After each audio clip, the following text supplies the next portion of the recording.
Healthy food అంటే చిన్నప్పటి నుంచి మీ మదర్ ఫాదరు మీకు ఏ విధమైన ఫుడ్ పెట్టారో ఆ ఫుడ్ మటుకే మీ బాడీకి హెల్దీ ఫుడ్ అవుతుంది. అనవసరమైనటువంటి గ్రీన్ టీలు తాగొద్దు, అనవసరమైన ఆర్గానిక్ ఫుడ్స్ అని వెళ్ళొద్దు, అనవసరమైన ప్రోటీన్ షేకులు తాగొద్దు, అనవసరమైన వే ప్రోటీన్స్ తినొద్దు.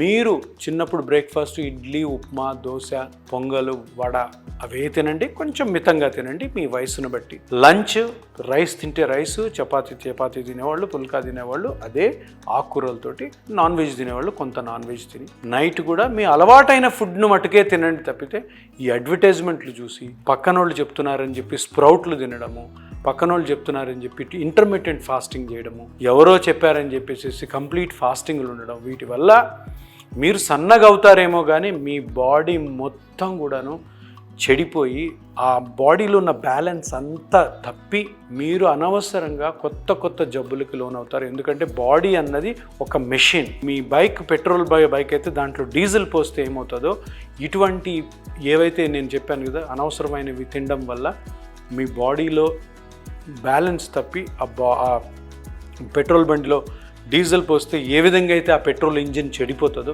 అదే విధంగా చెడిపోతుంది. అందుకని అందరికి కూడా చెప్పండి, హెల్దీ ఫుడ్ అంటే ఓన్లీ చిన్నప్పటి నుంచి మీ బాడీకి ఏదైతే అలవాటైందో ఫుడ్ అదే తినడం, అదే హెల్దీ ఫుడ్. ఈ మాట మీరు అందరు గుర్తు చేసుకొని 10 మందికి చెప్పండి. దీనివల్ల మీకు ఎటువంటి కూడాను ఫుడ్ హ్యాబిట్స్ వల్ల వచ్చే జబ్బులు రావు. హ్యాపీగా అన్ని జబ్బుల నుంచి దూరంగా ఉంటారు మీరు.